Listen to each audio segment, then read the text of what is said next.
अभी तो बहुत जरूरी बात भी मेरे पास हो रहा है जिसके बारे में चर्चा करूंगा। मुख्यमंत्री यहाँ है नहीं, मुख्यमंत्री होते तो मैं उनसे उस बात का तुरंत उस पर जवाब भी मांगता। आप मुझे इसके लिए समय दें, आप घंटी इसी तरीके से जो है समय तो अभी जो डिस्ट्रीब्यूट किया हुआ है तो इसका मतलब कोई बात जो है जरूरी है उस बात को आप यहाँ पे रख नहीं सकते। आप बताओ कोई जरूरी है तो। हाँ, जरूरी भी सुन लो फिर। ये जरूरी बातें बता रहा हूं मैं आपको, ये कोई गलत थोड़ा ही बता रहा हूं, ये आपके अपनी आंकड़े हैं। मैं उन आंकड़ों, आपने बाकियों को 8-8 मिनट दिए हैं, मेरी तो 5 मिनट दी, उससे पहले घंटी बजानी शुरू कर दी। नहीं, वो पहले जो पार्टी के थे ना जी, तो मैं बिना पार्टी का उनका नहीं, आप पार्टी बिना पार्टी वाला, आप पार्टी की हो, पार्टी क्यों नहीं हो? अगर उनकी पार्टी को 8 मिनट है तो मुझे नहीं होंगे? नहीं, वो बाकी लोगों खान की बात करते हो, पार्टी की बात है। कानून व्यवस्था का तो दिवालिया पूरी तरह से पिटा हुआ है। जिस तरह से एक एक्स एमएलए का हमारी पार्टी के प्रधान का मर्डर हुआ, अभी उसमें एक चर्चा हो रही थी, लॉरेंस बिश्नोई गैंग का नाम लिया जा रहा था और एक सदस्य जो है भाजपा का इस बात पे ऑब्जेक्शन कर रहा था कि बिश्नोई का नाम ना लिया जाए, और दूसरी तरफ से भी इस तरह की बात कही जा रही थी। ये कोई गैंग का काम नहीं है, ना लॉरेंस का गैंग का काम है ना किसी और दूसरी किसी गैंग का काम है। ये गैंग केवल और केवल भारतीय जनता पार्टी की है। जो सदस्य जिसकी मौत हुई है, हमारे सदन का सदस्य रहे, सम्मानित सदस्य रहे, और उसने बकायदा तौर पे एसपी को लिख करके दिया 4 लोगों का नाम कि मुझे इन 4 लोगों से मेरी जान को खतरा है और मुझे सुरक्षा मुहैया कराई जाए। उसको सुरक्षा देने की बजाय उन 4 लोगों के नाम जब एफआईआर में लिखाए गए तो मुझे मुख्यमंत्री की तरफ से कहा गया, मैंने कहा इनको अरेस्ट करो, तो मुख्यमंत्री कहने लगे कि ये तो हमारी पार्टी के लोग हैं। तो क्या भारतीय जनता पार्टी के लोगों को इस बात की छूट है कि वो जिसको मर्जी सुपारी देकर के मरवाने का काम कर दे? इसका मतलब आपने एक नया और बीजेपी ने खड़ा कर लिया उसमें, जैसे संगठन में अलग अलग जो बनाए जाते हैं सेल, जो है ये भी एक सेल बना दिया बीजेपी ने, एक सेल इस तरह का भी बना लो, इसके ऊपर जवाब दिया तो मर्जी आप करवाने का काम। आप कल थे नहीं, आप जवाब सुनो, उसके आगे भी और बताता हूं एक बात मात्र। मुझे खुद को थ्रेट दी गई और मैंने जो है मेरे पीए ने जाकर के जींद के पुलिस स्टेशन के अंदर एफआईआर लॉन्च कराई थी। एफआईआर लॉन्च होने के बाद मुझे 2 दिन तक सिक्योरिटी बढ़ाई गई और 2 दिन के बाद मेरी सिक्योरिटी विड्रा कर ली गई। चलो सिक्योरिटी विड्रा करो बढ़ाओ, ये तुम्हारा काम है, ये तुम्हारी जिम्मेदारी है, ये तुमने देखना है। लेकिन उसके बावजूद मैं मोहम्मद मिनिस्टर साहब आपसे ये पूछना चाहता हूं कि मैंने जो दरखास्त लगाई थी, मेरे पीए ने जाकर के दी थी, अब तक उस पर आपने क्या कार्रवाई करी है? कोई आपके पास उस चीज का जवाब है? अब तक उसमें कहां तक तुम्हारी पुलिस पहुंची है, क्या क्या तुमने इस पर कार्रवाई करी है? मुझे आज तक कोई भी इंफॉर्मेशन आपकी तरफ से क्यों नहीं आई? कम से कम आपका डिपार्टमेंट है और एक मैं आपके इसका सदस्य हूं, और मैंने जब लिख करके दिया है तो फिर उसका जवाब आपकी तरफ से आना चाहिए कि नहीं आना चाहिए? क्या ये भी बारी बारी आपसे हमें पूछना पड़ेगा कि किस किस व्यक्ति को थ्रेट दी गई, बाकी जिन सदस्यों को थ्रेट दी गई थी उनके बारे में क्या क्या जानकारियां आपने उपलब्ध कराई कि नहीं कराई? मैं मेरे बारे में पूछना चाहता हूं कि मुझे इस चीज की जानकारी दी जाए और आज ही हाउस में बताया जाए कि आपकी सरकार ने पिछले 8 महीने में मेरी दरखास्त देने के बाद क्या कार्रवाई करी है। उसके अलावा एक और बड़ी महत्वपूर्ण बात है जो बहुत जरूरी है इस हाउस में बताने की। यहाँ पे किस तरह से रोजाना नए नए माफिया खड़े किए जाते हैं। अब एक नया माफिया और खड़ा हो रहा है आपके यहाँ पे।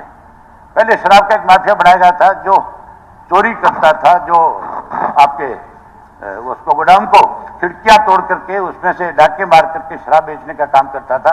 अब एक नई पॉलिसी और बन रही है आपके यहाँ पे, और उस पॉलिसी के अंदर बाकायदा तौर पे जबरदस्ती जो है फैक्ट्री वालों के ऊपर थोपा जा रहा है कि अब तुम शीशे की बोतल के अंदर शराब बेचने का काम करोगे, अब आप प्लास्टिक की बोतल में नहीं बेच सकते। जबकि प्लास्टिक की बोतल की शराब जो है पूरे देश में बिकती है, पूरी दुनिया में बिकती है।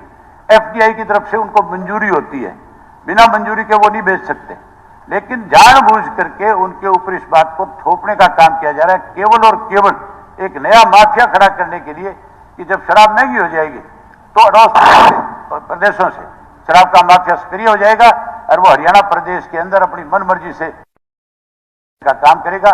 उसके साथ साथ कैसे केवल और केवल एक व्यक्ति को लाभ पहुंचाने के लिए कि वो केवल फैक्ट्री के अंदर अपनी बोतलें बनाने का काम करेगा, शीशे की बोतल जो बनाएगा, वो लगातार एक लेडी है दीपिका सांगवान नाम की, जो ये कहती है कि मैं मंत्री की बुआ हूं। अरे वह जाकर के कहती है कि भी आप मेरे साथ कांटेक्ट कर लो, जितनी भी बोतलें आपको चाहिए वो सारी की सारी मैं सप्लाई करूंगी। इसका मतलब आप किसी एक को फायदा पहुंचाने के लिए सरकार का बड़ा नुकसान कर रहे हो। उससे शराब की बोतल कांच की बनने से सरकार को कोई लाभ नहीं होने वाला, ना सरकार को लाभ और ना फैक्ट्री वाले को लाभ। केवल और केवल लाभ होगा तो माफिया को लाभ होगा। इसके लिए मुख्यमंत्री है नहीं, मुख्यमंत्री को इस बारे में जवाब देना चाहिए। क्या आपने माफिया खड़े करने का ठेका ले रखा है? क्या आपने इस तरह के सेल बना दिए? ये सारी बातें मैं मुख्यमंत्री से जानना चाहता था, लेकिन मुख्यमंत्री है मैं होम मिनिस्टर से फिर जानना चाहता हूं। ये जाकर खड़े होकर के जा रहे हैं, आप मेरी बात का जवाब देकर के जाएं कि आपने मेरे मामले में 8 महीने में जो दरखास्त मैंने दे रखी है उसमें क्या किया, क्या कह दिया? नहीं, क्या कह दिया आपने? कहने के बजाय भागने में लगे रहते हो सारा दिन, कोई जवाब नहीं है तुम्हारे पास। तुमने शिक्षा नाश कर दिया पूरे प्रदेश में, कानून व्यवस्था खत्म करके रख दी तुमने। केवल और केवल अपने आगे पीछे गाड़ियां दौड़ाने के स्वयं कुछ नहीं जानते हो। धन्यवाद बोलना जानते हो कि मैं गब्बर दिसंबर बाद में कीजिए। धन्यवाद उपाध्यक्ष महोदय। दिसंबर जी, उपाध्यक्ष महोदय, मेरे विभाग के प्रति कोई रेफरेंस दिया गया, इस साल की पॉलिसी का पार्ट था कि स्पूरियस लिकर को रोकने के लिए हम उसको प्लास्टिक की पेट बॉटल से बढ़ाकर ग्लास की बॉटल्स पे लाएंगे, जिससे स्पूरियस लिकर रुकेगी। ट्रांसपोर्टेशन जो है मॉनिटर्ड रहेगा, ट्रैक एंड ट्रेस के माध्यम से 2 नंबर की शराब बंद होगी। एक तो माननीय सदस्य ने बात की, हम तो 2 नंबर की बंद करें।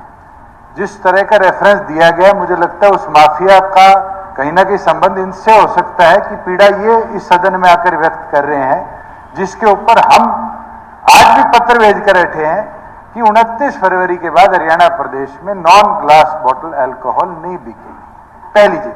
दूसरी चीज, कोई रेफरेंस दिया गया किसी लेडी के बारे में जिसको तथकथित मेरी बुआ बनाए। मान्य सदस्य मेरे चाचा है, इनकी भी जो सिस्टर बनी, इनकी भी तो सिस्टर बनी। अगर इसी तरह कोई मेरी बुआ बन रही है, और मैं तो डीजीपी और एडीजी सीआईडी को चाहूंगा कि तुरंत ऐसी कोई लेडी जो मेरी बुआ तथकथित बन के घूम रही है, उसको अरेस्ट किया जाए और माननीय विधायक से उसकी डिटेल ली जाए। मैं तो चाहता हूं कि इस तरह के गलत प्रथाओं को इस प्रदेश में, बहुत लोगों ने मुझे भी कहा कि इनका टाइम ग्लास बॉटल्स का इस पॉलिसी एंड तक बढ़ा दिया जाए, क्योंकि हमारी पॉलिसी का पार्ट था।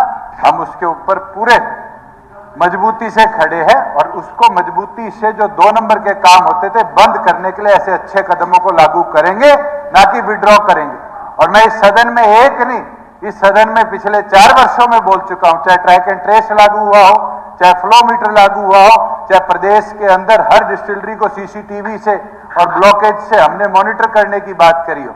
यह उसका नतीजा है उप अध्यक्ष महोदय कि प्रदेश के अंदर 6100 करोड़ से 11,000 करोड़ पर हम एक्साइज के रेवेन्यू को ले गए। अगर ना करते तो आज 6100 करोड़ से 4500 करोड़ हो जाता। मगर ये हमारा दृढ़ निश्चय था कि जो 2 नंबर के काम करने वाले लोग थे उनको रोको। मगर कहीं ना कहीं कुछ सदस्य चाहते हैं कि 2 नंबर का काम बढ़ता रहे, और आज उनके मुखबिर बनकर इस सदन के अंदर ये बात कही जाती है। जो माफिया जिनको पनाह दी जाती है, कौन पनाह देता है माफियाओं को? माफियाओं को पनाह जो देते हैं उनको बहुत दर्द होता है बेचारों को जब उनके बारे में कहा जाता है यहां पे। दूसरा, अगर ये इतने ही प्रदेश के अपने आप को ये कहते हैं कि हम बहुत हितैषी और हमने बहुत कुछ बढ़ा दिया, तो जो शराब क्या जांच हुई है, अलग अलग 3 बार जो जांच कराई गई, वो पटल पे रखी जाए, वो सारे मेंबर्स को दिखाई जाए और बताई जाए। दूध का दूध और पानी का पानी हो जाएगा जब वो जांच सामने आ जाएगी। रात काटता है बैठे बैठे, शर्म नहीं आती तेरे को? आ गया लूट के।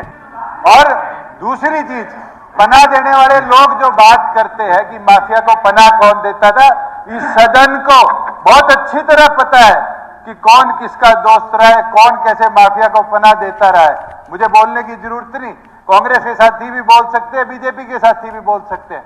मुझे कीचड़ में पत्थर फेंककर कीचड़ अपने ऊपर घेरने की आदत नहीं है उपाध्यक्ष महोदय। एक भी सदस्य सदन में खड़ा होकर के इस बात का मेरे ऊपर आरोप लगा दे कि अभय सिंह ने इस तरह के माफिया को कभी पनाह दी है, तो मैं सदा के लिए राजनीति छोड़ दूंगा। चोर और लुटेरे जो हैं दिसंबर वाल्मीकि जी। वो कहीं छुपे हुए नहीं है, सामने बैठे हैं। इसीलिए आज तक वो इंक्वायरियां जो हुई है धन्यवाद। पटल पे नहीं आ रही। उपाध्यक्ष महोदय